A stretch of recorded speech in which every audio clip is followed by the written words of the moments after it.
Hammer and Hoe, Alabama Communists During the Great Depression by Robin D.G. Kelley. Chapter 2, In Egypt Land, the Sharecroppers' Union. Quote, 50 cents a day, Lord, for working in the field. Just 4 bits, Lord, for a good strong hand. From dawn to dark, Lord, from can till can't. Ain't no way, Lord, a man can come out. They's got to be a way, Lord, show us the way. And then they sang, Go down, Moses, was the song they sang. Go down, Moses, way down in Egypt land. End quote. John Beecher. The Rural World Communist organizers entered in 1930 to 31 made the poverty-stricken streets of Birmingham look like a paradise. Cotton farmers were in the midst of a crisis at least a decade old. After World War I, cotton prices plummeted, forcing planters to reduce acreage despite raising debts, and the boll weevil destroyed large stretches of the crop. When the stock market collapsed and cotton prices reached an all-time low, the real victims were small landholders who were forced into tenancy, and tenants whose material well-being deteriorated even further. It is no coincidence, therefore, that black farmers straddling the line between tenancy and ownership formed the nucleus of Alabama's communist-led rural movement. Within the limited world of cotton culture existed a variety of production relations. Cash tenants, more often white than black, usually leased land for several years at a time, supplied their own implements, draft animals, seed, feed, and fertilizer, and farmed without supervision. Share tenant, on the other hand, might own some draft animals and planting materials, but the landowner provided any additional equipment, shelter, and, if necessary, advances of cash, food, or other subsistence goods, such as clothing. Verbal contracts were made annually, and the landowner generally marketed the crop, giving the tenant between 3/4 and 2/3 of the price, minus any advances or previous debts. The most common form of tenancy in the South was sharecropping. Virtually propertyless, workers paid with a portion of the crops raised.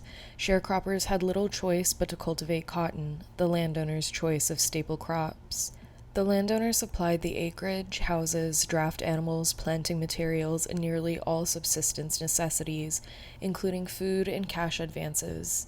These, quote, furnishings, end quote, were then deducted from the sharecropper's portion of the crop at an incredibly high interest rate. The system not only kept most tenants in debt, but it perpetuated living conditions that bordered on intolerable. Landowners furnished entire families with poorly constructed 1- or 2-room shacks, usually without running water or adequate sanitary facilities. Living day to day on a diet of, quote, fatback, end quote, beans, molasses, and cornbread, most Southern tenants suffered from nutritional deficiencies. Pellagra and rickets were particularly common diseases in the Black Belt. The graduations of tenancy must be understood in relation to both race and the geographic distribution of cotton production. The Black Belt, the throne of King Cotton in Alabama, with its rich, black, calcareous clay soil, still resembled its antebellum past in that blacks outnumbered whites 4-1 in some counties in 1930. As with other cotton-growing areas, the plant's life cycle and seasonal needs determined the labor and living patterns of those who worked the land. In early spring, after the land had been thawed and dried from winter, cotton farmers plowed and fertilized rows in preparation for planting, which followed several weeks later. When the young plants began to sprout, the cotton had to be chopped. Grass and weeds were removed and the stalks separated so that they did not grow too close together. If this was not done regularly, the crop could be lost. Picking time, the most intense period of labor involving all family members, began around September 1st and continued through October. Once the cotton had been picked, ginned, baled, and sold, accounts were settled between the tenant and the landowner.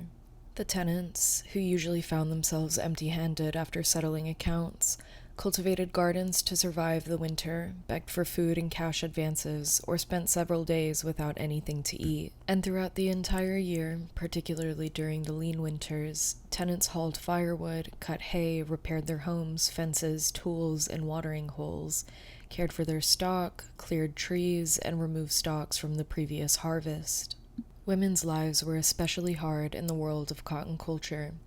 Rising before dawn and the rest of the family, wives and daughters of tenant farmers prepared meals over a wood stove or open fire, fetched water from distant wells or springs, washed laundry by hand in pots of boiling water, wooded firewood, tended livestock, made preserves, dyes, clothes, and medicinal remedies, ground cornmeal, gathered eggs, and tried to keep a house that generally lacked screens, windows, indoor plumbing, and electricity tidy.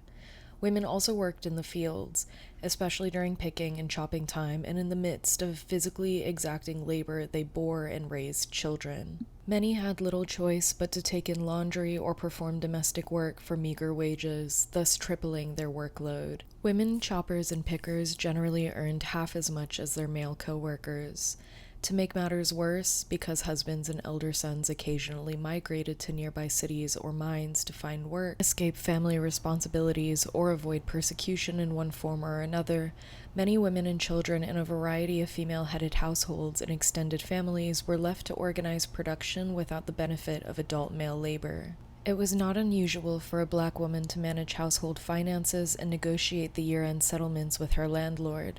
On some plantations, the woman's role as a spokesperson was a defensive measure. When a black man appeared to settle his debts, the landlord's wife sometimes negotiated in her husband's place so that if the sharecropper objected to the final agreement, the landlord could accuse him of insulting a white woman. The presence of the sharecropper's wife or eldest daughter in his place mitigated the landlord's desire to construe the dialogue as a violation of white womanhood. Black women were also more likely to be literate and have more formal education than black men. According to the 1940 census, more black women than black men obtained formal education beyond 5 to 6 years. In the Black Belt counties, where illiteracy rates among African Americans was as high as 35 and 40% in 1940, the ability to read and write could determine a sharecropper's success or failure. In several cases, women proved so important as managers that in some families, their unexpected death or illness meant total ruin of an already precarious financial situation. Quote, "As long as mother lived," end quote, recalled a member of the sharecroppers' unions in Tallapoosa County. Quote, "She managed some way and kept us in school, but the boss took everything away from father until he would be so worried he would not know what to do." End quote. It is tempting to characterize the Black Belt as a timeless, static, semi-feudal remnant of a post-Reconstruction era, but such idyllic picture ignores the history of rural opposition and does not take into account significant structural changes that have occurred since the 1890s.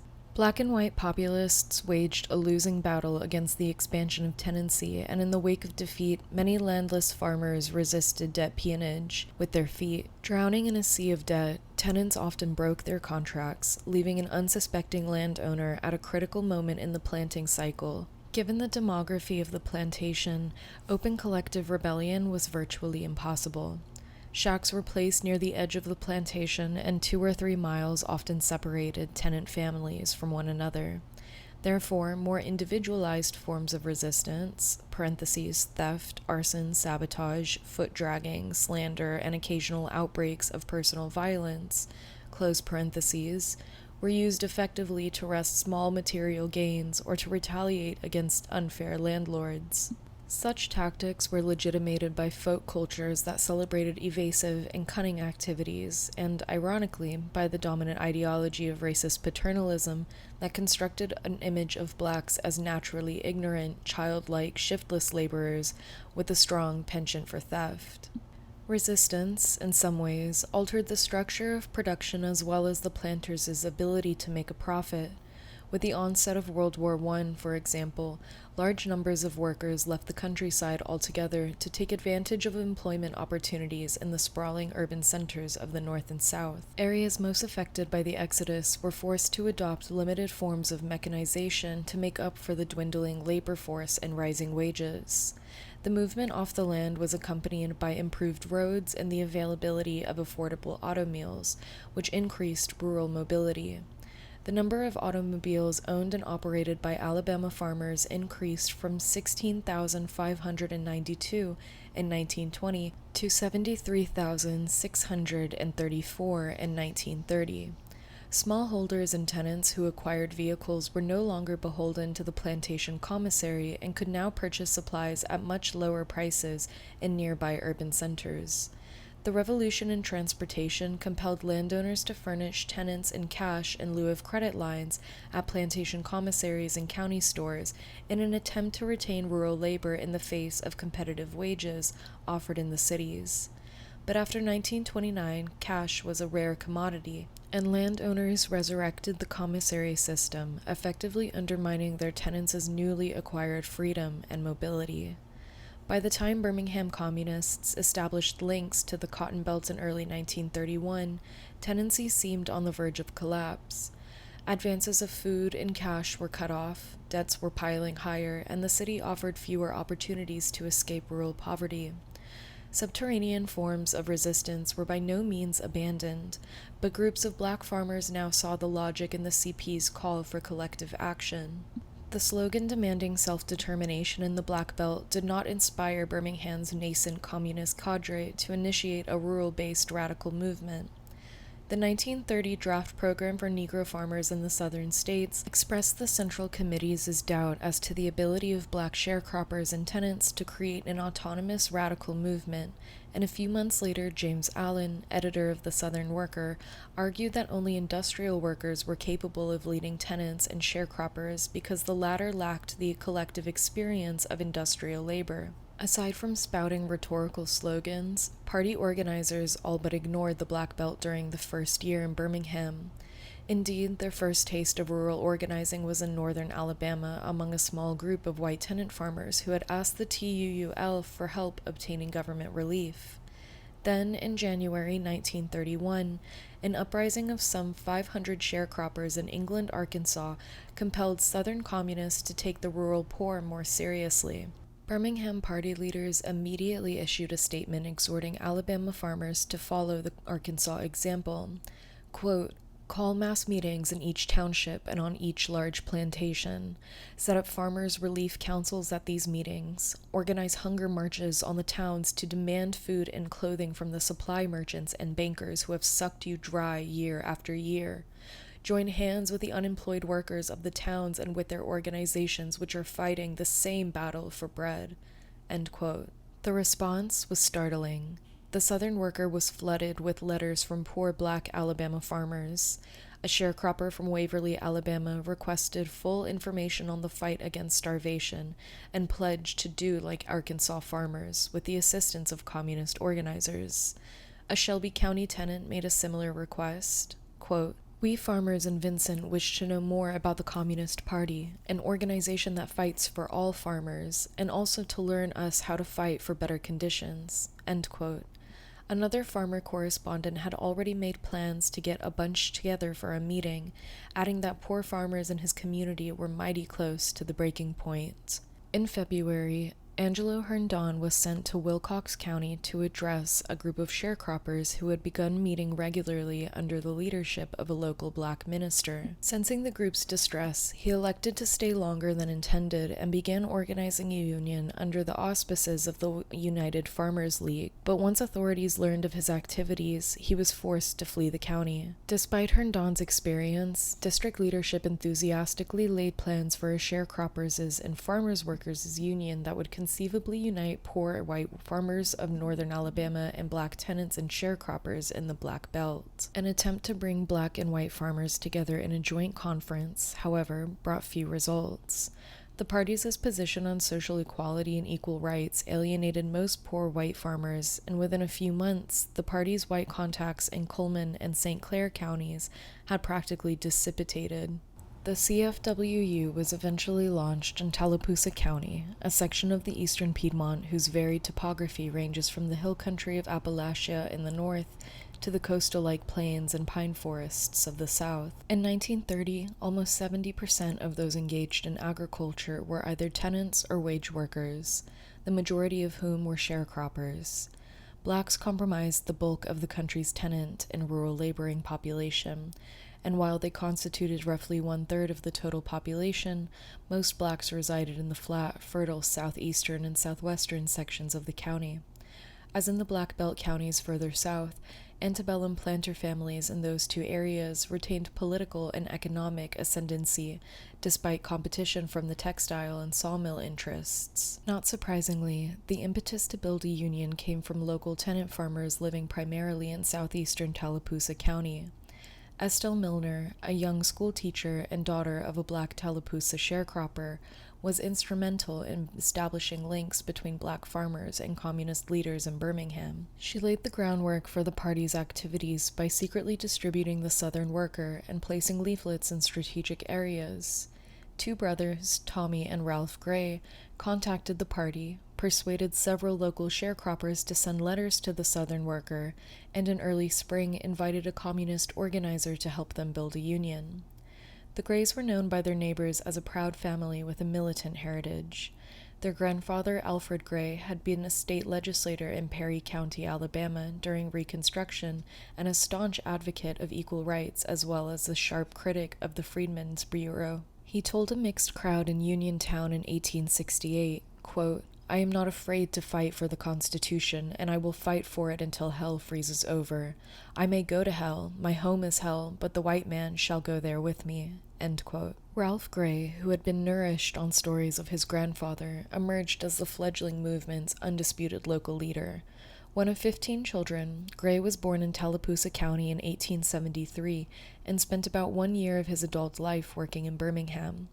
After returning to Tallapoosa in 1895, he married and settled down as a tenant farmer until 1919, when he and his family left Alabama in search of better opportunities. Having spent some time sharecropping in Oklahoma and New Mexico, he returned to the place of his birth in 1929 and purchased a small farm. Gray owned a plot of land, but it was hardly enough to survive on. Nevertheless, he managed to remain debt-free and purchased his own automobile, thus earning the respect of his local community. Early in 1931, Gray applied for a low-interest federal loan with which to rent a farm from Tallapoosa merchant John J. Langley. Because the loan check retired a double endorsement, Langley was able to cash the check and withhold Gray's portion, who then retaliated by filing a complaint with the Agricultural Extension Service. Quote, "When the landlord heard what he had done," his brother Tommy recalled, "he got mighty mad and jumped on brother Ralph to give him a whipping. Instead, brother Ralph whipped him." End quote. Soon thereafter, Ralph began reading The Southern Worker, joined the Communist Party, and set out with his brother to build a union. Gray's fight with Langley suggests a growing tension between landlord and tenant, merchant and landowner, each operating in a system more precarious than ever. As conditions deteriorated, the Southern Workers' appeal for collective action became an increasingly attractive alternative to starvation and isolated instances of protest. In April, the Grays' request for an organizer was filled by Matt Coed, an illiterate Birmingham steelworker originally from Charleston, South Carolina, who had joined the party in 1930. Following an unsuccessful bid for municipal judge in Chattanooga under the communist ticket, he returned to Birmingham in March 1931 for a 3 or 4 week hiatus and then left for Tallapoosa County as Jim Wright, secretary of the CFWU. Coed arrived at the height of an important crisis in rural Tallapoosa. Soon after the cotton had been planted and chopped, several landlords withdrew all cash and food advances in a calculated effort to generate labor for the newly built Russell sawmill. The mill paid exactly the same wage for unskilled labor as the going rate for cotton chopping, 50 cents per day for men and 25 cents a day for women. By mid-May, the Southern Worker reported significant union gains in Tallapoosa County and have announced that black sawmill workers and farmers in the vicinity have enthusiastically welcomed communist leadership. The nascent movement formulated 7 basic demands, the most crucial being the continuation of food advances. The right of sharecroppers to market their own crops was also a critical issue because landlords usually gave their tenants the year's lowest price for their cotton and held on to the bales until the price increased, thus denying the producer the full benefits of the crop. Union leaders also demanded small gardens for resident wage hands, cash rather than wages in kind, a minimum wage of $1 per day, and a 3-hour midday rest for all laborers, all of which were to be applied equally, irrespective of race, age, or sex. Furthermore, they agitated for a 9-month school year for black children and free transportation to and from school. By July 1931, the CFWU, now 800 strong, had won a few isolated victories in its battle for the continuation of food advances. Most Tallapoosa landlords, however, just would not tolerate a surreptitious organization of black tenant farmers and agricultural workers. Camp Hill, Alabama, became the scene of the Union's first major confrontation with the local power structure. On July 15th, Taft Holmes organized a group of sharecroppers near Camp Hill and invited Coad, along with several other Union members, to address the group in a vacant house that doubled as a church. In all, about 80 black men and women piled into the abandoned house to listen to Coad discuss the CFWU and the Scottsboro case. After a black informant notified Tallapoosa County Sheriff Kyle Young of the gathering, deputized vigilantes raided the meeting place, brutally beating men and women alike. The posse then regrouped at Tommy Gray's home and assaulted his entire family, including his wife, who suffered a fractured skull, in an effort to obtain information about the CFWU. Only an agitated Ralph Gray, who had rushed into the house armed, saved them from possible fatal consequences.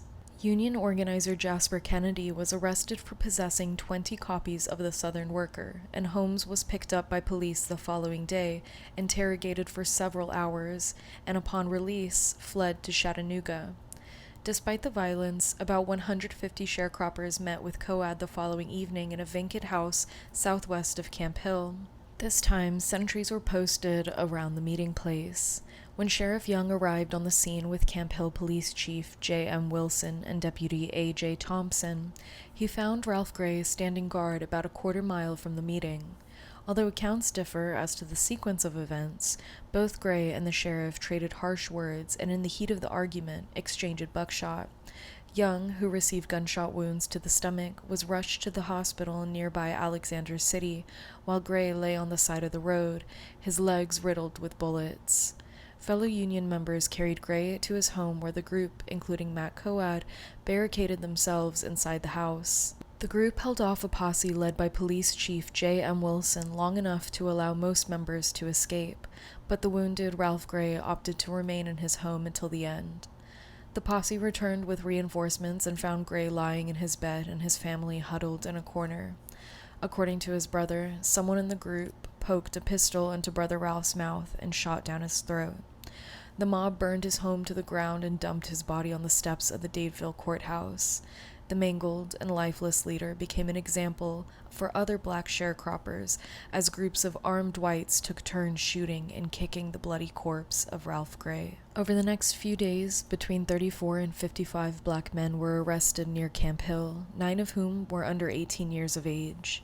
Most of the defendants were charged with conspiracy to murder or with carrying a concealed weapon, but 5 Union members, Dozie Minor, T. Patterson, William Gribb, John Finch, and Tommy Finch, were charged with assault to murder. Although Police Chief Wilson could not legally act on his wish to, quote, kill every member of the Reds there and throw them into the creek, end quote, the Camp Hill Police Department stood idle as enraged white citizens waged genocidal attacks on the black community that left dozens wounded or dead and forced entire families to seek refuge in the woods. Union Secretary Matt Coad, the vigilantes' prime target, fled all the way to Atlanta, but few Tallapoosa communists were as lucky as Coad. Estelle Milner suffered a fractured vertebrae at the hands of police after a local black minister accused her of possessing ammunition. Behind the violence in Tallapoosa County loomed the Scottsboro case. William G. Porter, secretary of the Montgomery branch of the NAACP, observed that vigilantes in and around Camp Hill were trying to get even for Scottsboro. Rumors spread throughout the county that armed bands of blacks were roaming the countryside searching for landlords to murder and white women to rape. On July 18th, for example, the Birmingham Age-Herald carried a story headlined, quote, Negro Reds reported advancing, end quote, claiming that 8 carloads of black communists were on their way from Chattanooga to assist the Tallapoosa sharecroppers. In response, about 150 white men established a roadblock on the main highway north of the county, only to meet a funeral procession from Sylacauga, Alabama, en route to a graveyard just north of Dadeville. Outraged middle-class black leaders, clergymen, and white liberals blamed white communists for the incident, asserting that armed resistance on the part of black sharecroppers and tenants was unnatural. An investigation conducted by James D. Burton, Tennessee Secretary for the CIC, found, quote, irresponsible white groups, end quote, to be the cause of the conflict, although illiteracy and poverty explained why black sharecroppers were, quote, easily influenced by agitators and easily misled in trying to find their way out of their difficulties, end quote. Ralph Gray, one of the homegrown anomaly, was deemed an exception because his presumably returned from Oklahoma and New Mexico with radical ideas. Hoping to quell black unrest in the area, Robert Russa Martin, superintendent of the Tuskegee Institute, dispatched representatives to Tallapoosa in a calculated move to turn blacks away from communism. Likewise, L.N. Duncan, director of the Agricultural Extension Service based at the Alabama Polytechnic Institute, assured Governor Milner that several black county agents were, quote, making a special effort to quiet the people down, urging them to put away their guns and calling their attention to the fact that they are badly misled by these communistic representatives, end quote. The NAACP also made its presence felt, particularly after local authorities tried to implicate the association with the allegation that seized CFWU minute books belonging to the, quote, Society for the Advancement of Colored People, end quote. Walter White and local Birmingham NAACP leaders sharply denied any connection to the communist-led union and accused the party of using the NAACP's good name to mislead black sharecroppers. While publicly admonishing the communists for Camp Hill, Walter White quietly pursued the idea of providing legal defense for the jailed sharecroppers. He feared that if the ILD entered the case and won an acquittal, the communists would, quote, proclaim loudly that mass action had freed the Camp Hill defendants, end quote, thus validating the ILD's legal defense strategies. But unlike Scottsboro, the Camp Hill defendants were members of the party's organization. There was no question as to who was going to defend them. Governor Milner and the Dadesville Sheriff's Office received a flurry of telegrams and postcards protesting the arrests and demanding the death penalty for all those directly involved in the murder of Ralph Gray. The ILD further linked this case to the Scottsboro trial, focusing on the exclusion of blacks from Southern juries. Irving Schwab, an attorney for the Scottsboro defendants, secured the release of all but 7 of the imprisoned sharecroppers because of insufficient evidence, and the remaining 7 defendants were later released after their hearings were postponed indefinitely. Prominent Alabama citizens, wary of creating another Scottsboro episode, pressured authorities to quietly drop the case. National Communist leadership praised the Union's resistance at Camp Hill as vindication of the party's slogan calling for the right of self-determination. The ILD's defense of the sharecroppers was further proof, they reasoned, of the effectiveness of mass pressure outside the courtroom. But Union organizers found little romance in the bloodletting or in the uprooting of hundreds of poor black farmers that had followed the Camp Hill battle. Moreover, rural conditions in Tallapoosa County had not improved at all. By September, the height of cotton picking season, landlords again promised to cut off all food and cash advances after the cotton was picked, and many tenants had to pick cotton on other plantations in order to earn enough to survive the winter. The going rate at the time was a meager 30 cents per 100 pounds, a tiny sum considering the average laborer could only pick about 200 pounds per day. The repression and deteriorating economic conditions stunted the Union's growth initially, but the lessons of Camp Hill also provided a stimulus for a new type of movement, reborn from the ashes of the old. On August 6, 1931, the 55 remaining CFWU members regrouped as the SCU and reconstituted 5 locals in Tallapoosa County. Throughout 1931, the SCU existed without an organizational secretary. Between August 1931 and early 1932, the SCU's only direct link to the party was 19-year-old YCL organizer from Springfield, Massachusetts, named Harry Hirsch, who adopted the pseudonym Harry Sims. Sims's role was that of a liaison, intermittently carrying information back and forth between district leaders and SCU locals, which now began to operate with virtually no CP direction. As Sims observed, they were meeting every week in small groups and, quote, carrying on the work on their own initiative even though we have not sent an organizer down there, end quote. Tommy Gray continued to organize, but because he was targeted by landlords and local authorities, escaping at least one attempted assassination, it was difficult for him to maneuver. Instead, Gray's daughter, 19-year-old YCL leader Eula Gray, held the movement together during this very critical period. When Sims left for Kentucky in 1931, Eula Gray assumed his role as liaison and served as ad hoc secretary until May 1932. By the time she left the post, the SCU in Tallapoosa County had grown to 591 members, organized in 28 locals, 10 youth groups, and 12 women's auxiliaries. 67 members were organized in 9 Lee County locals, 4 of which were based in the town of Notasulga. Chambers and Mason counties each reported 30 members. As District Bureau member Harry Wicks observed, quote, "The croppers themselves are maintaining their organization, and reports are that they are holding meetings regularly without any direction from us, except what this little girl, Eula Gray, can impart to them." End quote. That Wicks could refer to a 19-year-old woman as a little girl illustrates his underestimation of female leadership, an attitude likely shared by other Bureau members. Ignoring Gray's proven ability and her Tallapoosa roots, District Organizer Nat Ross appointed 25-year-old Al Murphy to the position of SCU Secretary. What would have become of the SCU if Gray continued as Secretary? We will never know. However, Al Murphy proved to be a tremendous asset to the fledgling organization. Recognizing the need to expand beyond the eastern Piedmont counties into the Black Belt, Murphy eventually established headquarters in Montgomery, where he worked closely with that city's 3 leading black communists: Charles Tasker, the leader of the Montgomery Unemployed Councils, his wife, Capitola Tasker, who directed the SCU Women's Auxiliaries, and Montgomery Party leader John Beans. Beans was unique in that he was the only black veteran trade union organizer in the Alabama Communist Party, having served as vice president of the ASFL in 1902. With Murphy in charge, white CP leaders stopped calling on black sharecroppers to, quote, demonstrate in front of the landlord's house and demand that food advances be continued until the crop is taken in, end quote. Besides, local blacks had never taken these suicidal directives seriously. Murphy was well aware of the croppers' underground tradition of resistance and developed tactics that emphasized self-preservation and cunning.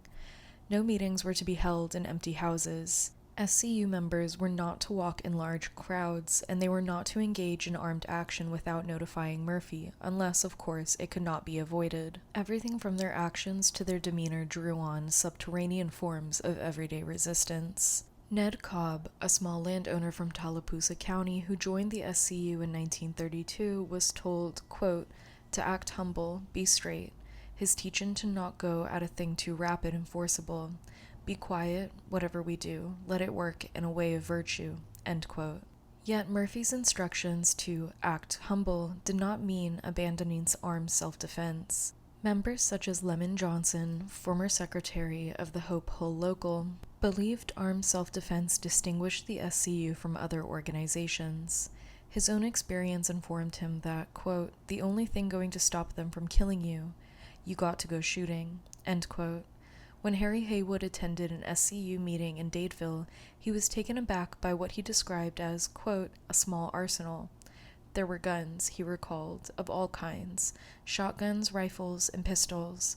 Sharecroppers were coming to the meeting armed and left their guns with their coats when they came in, end quote. Murphy decentralized the organization by establishing captains for each local, and like Harry Sims and Eula Gray before him, he kept the locals informed of the situation in other counties.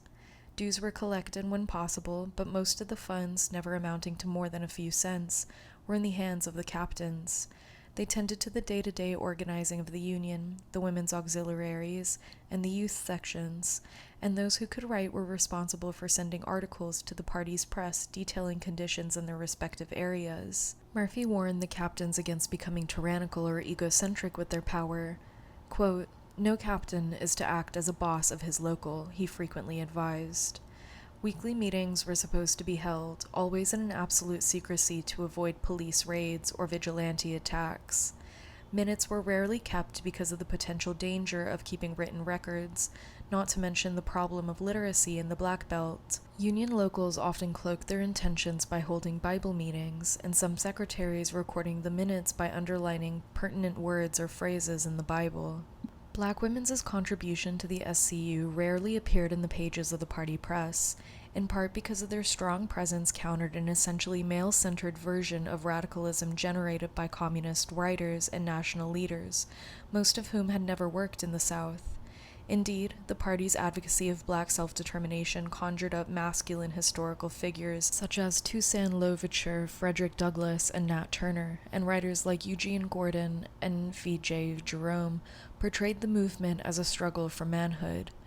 Armed resistance, in particular, was deemed a masculine activity. When the central black character, a young Southern-born communist in Grace Lumpkin's novel A Sign for Cain, observed, quote, "Shotguns stacked in the corner of the cabin," he assured his comrades, "We ain't dealing with cowards, but men," end quote. For nearly all writers in communist circles, black and white, male and female, the martyred Ralph Gray assumed the symbol of black manhood in the South.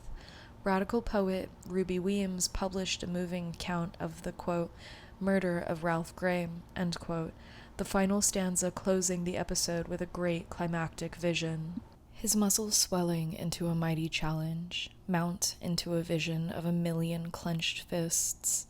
He wears his death like a joyous banner of solidarity, a scepter of militant Negro manhood. He lies still and silent, but under his unmoving form rise hosts of dark, strong men, the vast army of rebellion. When leading communist theoretician V.J. Jerome introduced his famous poem To a Black Man, he referred to the, quote, "slaughtered blood of Ralph Gray / black-skinned sharecropper of Camp Hill," end quote. These ideological constructions distorted black women's role in the SCU, women whose indispensable organizing skills and basic concerns were the foundation of union activity. The tradition of autonomous black women's religious and social organizations served as conduits from the broader movement and were prototypes for the women's auxiliaries. Frequently called sewing clubs, the women's auxiliaries exercised considerable power within the Union. Although they met separately to divert the suspicions of local authorities, and according to observers, quote, "so one parent can stay with children when the other is away," end quote, the sewing clubs provided forums to discuss conditions and formulate strategies. These women read The Daily Worker, The Southern Worker, and Working Woman, when they could get it, and generated a stream of correspondence that linked their local struggles with the national and international movement. Union wives or girls with a modicum of formal education wrote brief descriptive letters to the parties' daily and regional tabloids. Usually the result of collective discussion within Union locals, the letters were often scribbled on a piece of sack or crumpled wrapping paper. These letters seem to support the contention that women's assigned roles in the sexual division of labor, in this case motherhood, lay at the root of women's collective action and radicalization, a manifestation of female consciousness. A common theme that runs through most of these letters, as well as speeches by black female communists, is the overall inability of women to feed and care for their families under intolerable conditions. A Tallapoosa County YCL organizer expressed the sentiments of her comrades, quote, "We are tired of seeing our children go naked and hungry, crying for bread. We must raise our voices louder against this. Not only I myself am suffering, but millions of mothers and children are suffering," end quote. Speaking before the Women's Congress Against War and Fascism in Paris, Capitola Tasker acknowledged that she joined the movement, quote, "for the benefit of the children now living and the children who are to come," end quote. Women's radicalization through female consciousness does not tell us the whole story, however. Party rhetoric at the national level tended to overemphasize the family economy and the oppression of women as mothers because communists constructed a vision of working-class militancy that generally excluded women and thus tended to overshadow the struggles of women without children or whose children were grown. But women joined the SCU as workers and farmers seeking equal wages and better conditions. As a political movement that encouraged women's involvement, at least in rhetoric, the SCU also served as a lever of power since outright repression of women's participation could lead to charges of, quote, male chauvinism, end quote, an imported phrase that entered some black women's vocabulary via Working Women and other CP tabloids. Finally, union and auxiliary meetings provided a needed respite from daily chores and freed women from childcare since men were expected to take up the slack during sewing club meetings. Murphy, an unflinching supporter of the party's demand for self-determination in the Black Belt, had very definite ideas about the radical character of the SCU. He saw within each and every member, quote, standard bearers of Nat Turner, Denmark Vesey, Gabriel Prosser, Frederick Douglass, end quote, and regarded all black movement as the very embodiment of black self-determination. Nonetheless, the SCU received some tacit support from poor white farmers. Once in a while, sympathetic poor white tenant farmers, especially women, attended SCU meetings. In Lemon Johnson's words, most white tenant farmers, quote, wanted this color line broke down better than us do. Some of them be with us in meetings, the white women, and some of these white men from out here be with us in the meeting, help bringing this thing down, be telling us some of the things that have people crying on to God, end quote. Some poor whites were obviously attracted to the SCU's program, but racial divisions in the Black Belt were drawn so sharply that black organizers felt it was too dangerous to even discuss the union with whites. Quote, I'd like to see whites come along with us, admitted one SCU member, but I ain't gonna go out and ask them. That's too dangerous, end quote. Some whites paid a dear price for their sympathy. In 1934, white Tallapoosa tenant farmer J.W. Davis was kidnapped and lynched by vigilantes because of his support for the SCU. Open membership was impossible, but poor whites showed their support in a variety of ways, from providing food and supplies to known union members to hiding activists during crises. Perhaps the most common form of support that allowed individuals to retain their anonymity was voting. In Elmore County, an SCU stronghold, 275 votes were cast for William Z. Foster and James Ford in the 1932 presidential election. Herbert Hoover only received 160 votes from Elmore County. This is an astounding figure when one considers that an all-white electorate was comprised of only 3,641 voters. Overall, 49% of the state's communist vote in 1932 came from Elmore, Crenshaw, with 54 votes, and Perry, 33 votes, counties in which the SCU was active. The communists' surprising showing in Elmore, however, might also reflect white farmers' delusionment with the two-party system. As one frustrated mainstream Democrat declared in 1932, Elmore voters, quote, are uncertain about what to do or what they want to do. Their minds are not normal, end quote. Support was also forthcoming from a small group of white liberals in Montgomery who had formed a Marxist study group during the 1930s. Composed of, quote, some of the most prominent and richest people in Montgomery, end quote, the largely female group included teachers, social workers, and wives of upper-middle-class Jews interested in world peace and domestic social reforms. Most prominent were Rabbi Benjamin Goldstein, who was regarded by his congregation at Temple Beth Or as somewhat of an iconoclast, and Olive Stone, a professor of sociology and dean at Montevallo College, who had traveled to the USSR in the 1920s. Apparently no one in the group joined the Communist Party, but they provided crucial financial and moral support for communist activities in Birmingham, Montgomery, and the Cotton Belt. Oliver Stone, for example, secretly made occasional donations of $50 to $100 to the SCU. After a year of rebuilding following Camp Hill, the Union emerged stronger than ever. A threatened pickers' strike in 1932 won Union members on at least one Tallapoosa plantation the right to sell their own cotton directly, as well as a continuation of winter food advances. Days after the victory was announced, organizer Luther Hughley was arrested for vagrancy, but soon after he was placed in police custody, he was accused of kidnapping a white woman from Camp Hill. Before a mass campaign could be initiated, however, Hughley was released and threatened with rope and faggot if he did not leave the county. Aside from Hughley's arrests and the aborted Pickers' strike, Camp Hill remained rather quiet and uneventful after the cotton had been picked. While most farmers prepared for the coming winter, 5 SCU organizers joined Al Murphy as delegates to the National Farmers' Relief Conference in Washington, D.C. in December. The peace did not last very long. Exactly 2 weeks after the delegation left Alabama for the conference, the SCU in Tallapoosa once again found itself embroiled in an explosive battle with local authorities. It all started near Reeltown, an area about 15 miles southwest of Camp Hill. The SCU's armed stand centered around a landlord's attempt to seize the property of Clifford James, a debt-ridden farmer who had been struggling desperately to purchase the land he worked. The story actually dates back to 1926, when James borrowed $950 to purchase the 77-acre plot he was working from Notasulga merchant W.S. Parker. The full cost of the land was $1,500. In addition to the borrowed money, James paid $250 in cash and sold $450 worth of timber from his property. Parker then absorbed James's debt by taking out a mortgage on the land. After advancing James money, food, and implements in 1927, Parker sold him 3 mules on credit, which then augmented James's debt to $1,500. James's friend and fellow SCU member Ned Cobb was also indebted to Parker. Quote, "Parker had it in for me," Cobb recalled. "He knew I had good stock and I was a good worker and all like that.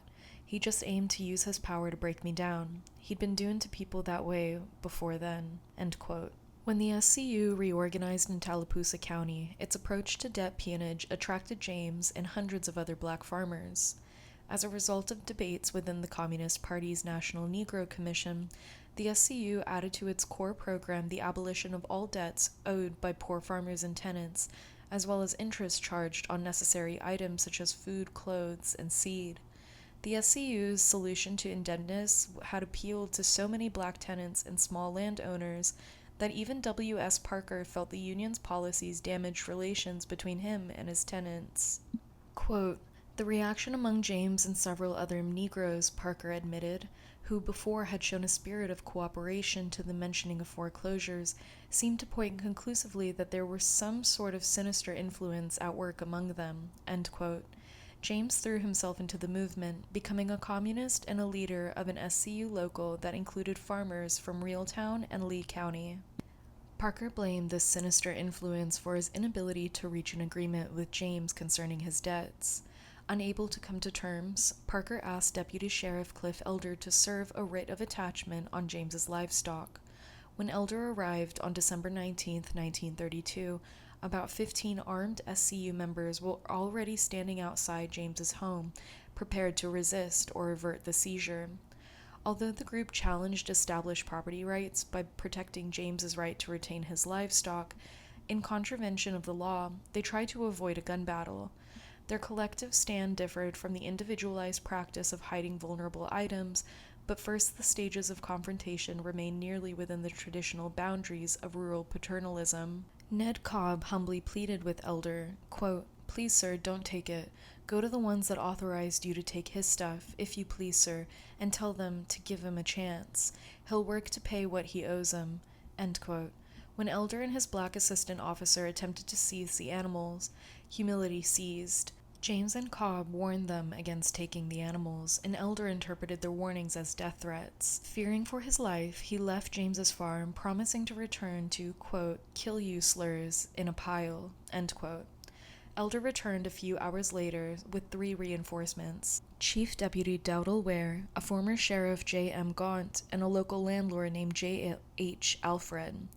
Several SCU members barricaded themselves in James's home, and others stood poised at the barn. Shots were exchanged almost as soon as the 4 men stepped onto the property, but when Elder's small posse, quote, "seed that crowd of slurs at the barn, thrown up their guns, they jumped in the car," end quote, and fled from the vicinity. Unable to persuade Governor Millers to dispatch the state troops, Sheriff Young proceeded to form his own posse, gathering men from Lee, Mason, Elmore, and Montgomery counties to scour the area for suspected SCU members. When the shootout was over, SCU member John McMullen lay dead, and several others were wounded, including Clifford James, Milo Bentley, Thomas Moss, and Ned Cobb. Within the next few days, at least 20 Union members were rounded up and thrown in jail. Several of those arrested were not involved in the police shootout, but their names were discovered when the police returned to James's home and uncovered the SCU locals membership list, along with, quote, considerable communistic literature, end quote. The violence that followed eclipsed the Camp Hill affair of 1931. Entire families were forced to take refuge in the woods. White vigilante groups broke into black homes and seized guns, ammunition, and other property, and blacks were warned that if they appeared in the Liberty Hill section of Reeltown, they would be shot on sight. A blind black woman reported to be nearly 100 years old was severely beaten and pistol-whipped by a group of vigilantes, and one Tallapoosa doctor claimed to have treated at least a dozen black patients with gunshot wounds. Despite severe injuries to his back, James managed to walk 17 miles to Tuskegee Institute's hospital. After dressing James's gunshot wounds, Dr. Eugene Dibble of Tuskegee contacted the Mason County Sheriff, who then removed James to a cold, damp cell at the Montgomery County Jail. Milo Bentley, who reported to have been shot in the head, back, and arms, was also taken to Montgomery County Jail. Observers claimed that Bentley and James received no medical treatment from their jailers, and both were found, quote, lying on filthy, flimsy blankets on the floor. Cliff James was lying naked on the floor in a separate cage, delirious from the loss of blood, with blood-soaked dirty dressings over those wounds which had been dressed, end quote. On December 27th, James died from infected wounds and pneumonia, both caused by the lack of medical treatment. 10.5 hours later, Bentley's lifeless body was found in the same condition. About 4 or 5 days after the shootout, the ILD and the SCU in Tallapoosa County held a mass meeting in Camp Hill and elected a committee of 15 to investigate the arrests. The ILD sent attorneys Irving Schwab and George Chamley to Montgomery on behalf of the imprisoned black farmers, but because jail authorities denied ILD representatives access to the prisoners, they had very little information with which to prepare a case. The ILD faced other unforeseen obstacles. Its Birmingham office was ransacked by police or vigilantes masquerading as law officers, and within hours police arrested several communist organizers. Despite these setbacks, the ILD had a very successful public meeting at the Old Pythian Temple on January 2, 1933, to protest the arrests and to censure Robert Moughton and other staff members at Tuskegee Institute for their complicity in the deaths of James and Bentley. A few days later, a mass funeral was held for 2 martyred Union organizers.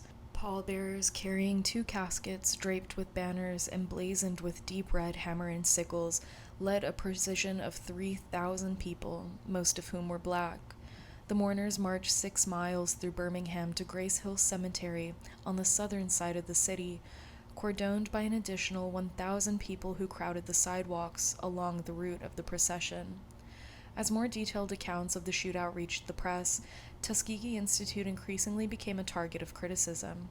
An elderly Alabama black woman, Abby Elmore Bugg, castigated Moughton personally.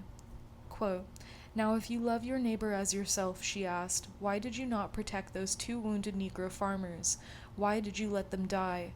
A good enemy of all races, I should say you be, in a time of real need." End quote. William MacArthur from Detroit charged Moughton and his staff, quote, with the murder of Milo Bentley and Cliff James. End quote. Quote, "You so-called Negro leaders," he continued, "are nothing but a bunch of traitors, dirty reformists, bootlicking helping the landlord robbers take the Negro farmers' cotton and land, other products from them." End quote. Although Moughton believed all the attacks directed at him and the Institute were communist-inspired, he refrained from blaming the communists for Reeltown. Quote, "The recent outbreaks of violence," he explained to one inquirer, "between the whites and Negroes in that county are primarily the results of the prevailing tenant system in the South that has long since outlived its usefulness." End quote. Yet, while the Institute was sensitive to black farmers' needs, it rejected unionization as a strategy for change. Tuskegee statistician and expert on rural affairs, Monroe Work, admitted that the Institute's, quote, general policy is to discourage the organization of Negro farmers, end quote. Like the Camp Hill shootout in 1931, white liberals and the Southern press blamed communists for the Reeltown incident. Although a Birmingham Post editorial dissented from other newspapers by discussing the indigenous economic roots of the conflict, the writer still placed considerable blame on party propaganda and black inferiority. Quote, "It is the ignorance of the Negro which makes him prey to the incendiary literature with which the mailboxes of both white and Negro farmers of Tallapoosa County have been stuffed. It is this literature which transforms him from a law-abiding citizen into one that defies the law. The average Negro in his normal state of mind does not consider firing on officers seeking to carry out the law." End quote. Many black middle-class leaders agreed that the menace of communism lurked behind the events of Reeltown. The Atlanta Daily World advised blacks to ignore the communists and instead to battle for our rights legally in the courts and economically through mass-owned businesses. But the black elite was not in complete accord. The Reverend M. Nunn, a black Tallapoosa minister, admitted that he had little support from established black leaders for his campaign against the SCU. As he put it, quote, "I am the only Negro that I know of working every day with the officers in locating these communist units in this section of Alabama." End quote. Some respected middle-class blacks even offered support for the Union. At the height of the crisis, one relatively wealthy black landlord let Al Murphy hide on his farm and use his barn as an office to produce SCU leaflets. The trial of the SCU members illustrates the extent of the Union's popularity in the eastern Piedmont. So many black sharecroppers crowded into the courtroom that solicitor Sam W. Oliver decided to postpone the trial until the excitement subsided. When proceedings resumed in late April, county officials set up roadblocks outside Dadeville to discourage blacks from attending. Nevertheless, black farmers evaded the roadblocks by traveling through gullies and back roads and filled the courtroom once again. The all-white jury convicted 5 of the 19 SCU members indicted for assault with a deadly weapon. Ned Cobb was given 12 to 15 years. Clinton Moss and Alf White received 10 years each. Judson Simpson was sentenced to a maximum of 12 years, and Sam Moss was given 5 to 6 years. The confrontation at Reeltown apparently did not discourage the Union's recruitment efforts. By June 1933, Al Murphy reported a membership of nearly 2,000 organized in 73 locals, 80 women's auxiliaries, and 20 youth groups.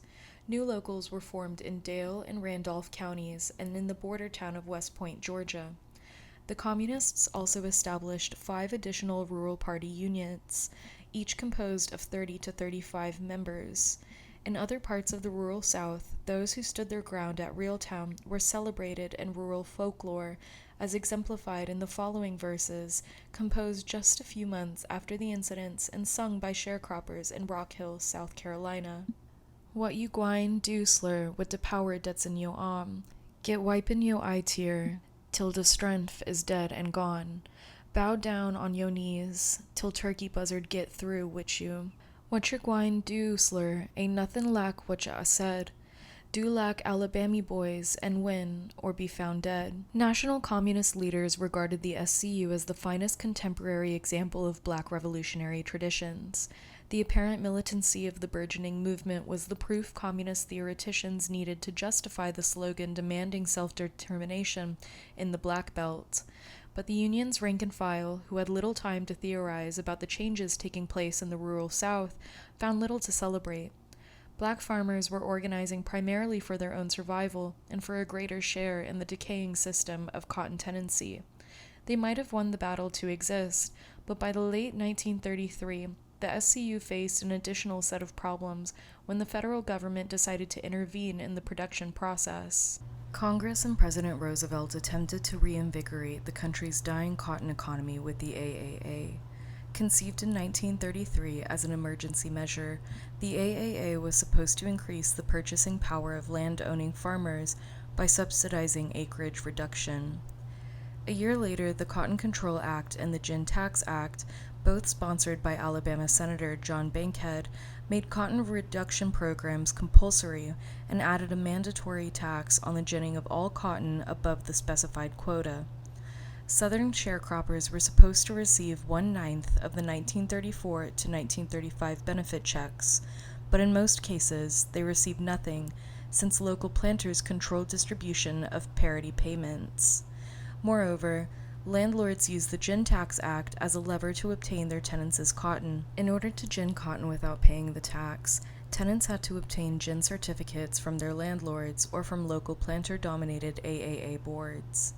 If a tenant refused to give the cotton to his or her landlord to be ginned, the landlord would withhold the gin certificate until cotton prices dropped. At first, such abuses were commonplace, and a liberal section of the Agricultural Adjustment Administration tried to restructure the distribution process. However, most planters did not have to engage in fraud in order to benefit from New Deal policies. They merely reallocated land, evicted redundant tenants, and applied cash subsidies to wages rather than sharing it with their tenants. New Deal policies, therefore, indirectly stimulated a structural change in the cotton economy, the mechanization of agriculture. Cotton production remained unmechanized for so long, partly because most landlords lacked capital and because the units of production, plots farmed by tenants and sharecroppers, were too small to warrant adoption of expensive technology. Tenancy provided the cheap labor needed to make the transition to mechanization, but it limited production to small, segmented units. By farming large units of production, landlords could apply the parity payments and savings derived from not furnishing tenants to tractors, fertilizers, and other implements needed for large-scale cotton farming. Local relief administrators helped the landlords by clearing the relief rolls during cotton picking and cotton chopping seasons, thus ensuring an abundant supply of cheap labor. As large portions of the 1933 crop were being plowed under and the first wave of tenants was being evicted, the SCU called strikes on several cotton plantations in Chambers and Lee counties and demanded 50 cents per 100 pounds. The union's first attempted strike since its founding 3 years earlier crumbled, however, when 7 SCU leaders were arrested and posses forced pickers back into the fields. Although the strike failed, thousands of evicted tenants in Alabama began turning to the SCU for assistance. By March 1934, the Union claimed 6,000 members and established locals in the Black Belt counties of Lowndes, Mason, Montgomery, and Dallas. The SCU's sudden growth in the Black Belt prompted Murphy to move the underground headquarters from Birmingham to Montgomery. The proliferation of Black Belt locals was directly linked to mass evictions and landlord abuses stemming from the AAA. As Murphy pointed out, nearly half of the SCU's membership was recruited between July 1933 and April 1934.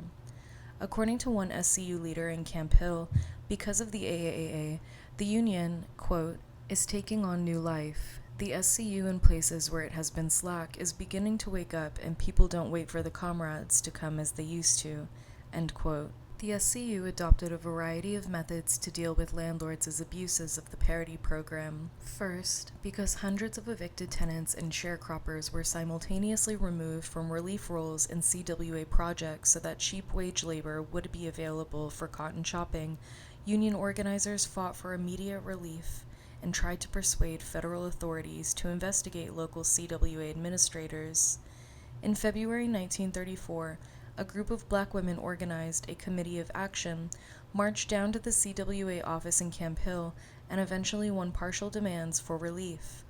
Tenants and sharecroppers who had not yet been evicted were instructed not to sign the joint parity checks unless the landlords paid their portion in cash rather than used the funds to settle debt.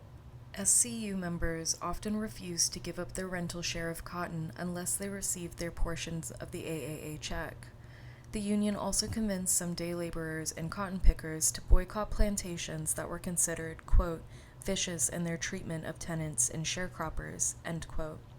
On one plantation in Chambers County, a boycott of this kind led to the arrests of 11 Union members. Late that summer, the SCU prepared for another cotton pickers strike in Lee and Tallapoosa counties.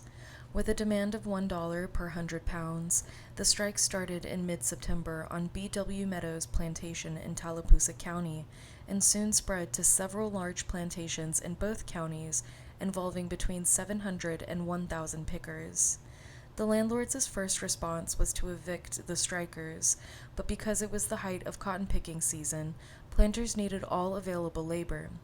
With the support of local police, the planters turned to force to break the strike. In Lee County, police arrested 7 union members for distributing strike leaflets, and in Tallapoosa, vigilantes shot at least 3 strikers, including a woman party organizer. Pinned to the doors of several suspected strikers' homes was the following message, quote, "Warning, take notice. If you want to do well and have a healthy life, you better leave the Sharecroppers' Union," end quote. Hooded night raiders in Lee County kidnapped and beat SCU organizer Comet Talbert, and later in the evening, 2 more Lee County sharecroppers were kidnapped, draped in chains, and taken to a nearby swamp, where vigilantes threatened to drown them if they remained in the Union. The local sheriff intervened, but arrested the shackled black sharecroppers and held them on charges of attempted murder. The Alabama Relief Administration also played a crucial role in undermining the strike.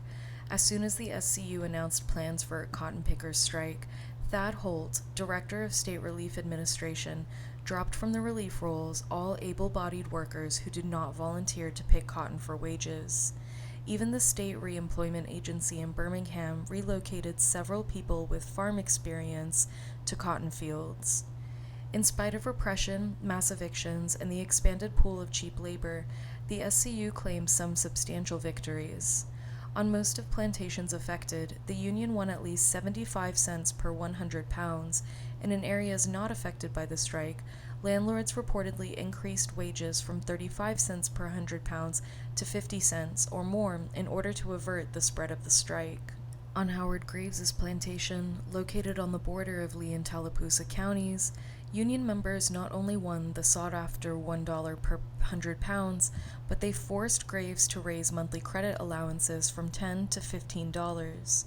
Finally, the SCU claimed a small victory on General C. L. Pearson's plantation when about 1,000 sharecroppers and tenants refused to gin their cotton at Pearson's gin. By taking their cotton to an independent gin in Dadeville, they saved money and prevented Pearson from seizing their cotton to cover past debts. The 1934 Cotton Pickers' Strike marked the SCU's first major victory since its birth 3 years earlier. As tales of the Union's stand in Tallapoosa County spread from cabin to cabin, so did the Union's popularity. By October, Murphy reported a total membership of 8,000. The celebration ended abruptly, however, as thousands of families found themselves landless during the harsh winter of 1934 to 1935. The 8,000-strong Union stood helpless in the face of New Deal-induced evictions, and no anti-fascist slogans or demands for self-determination could solve their quandary.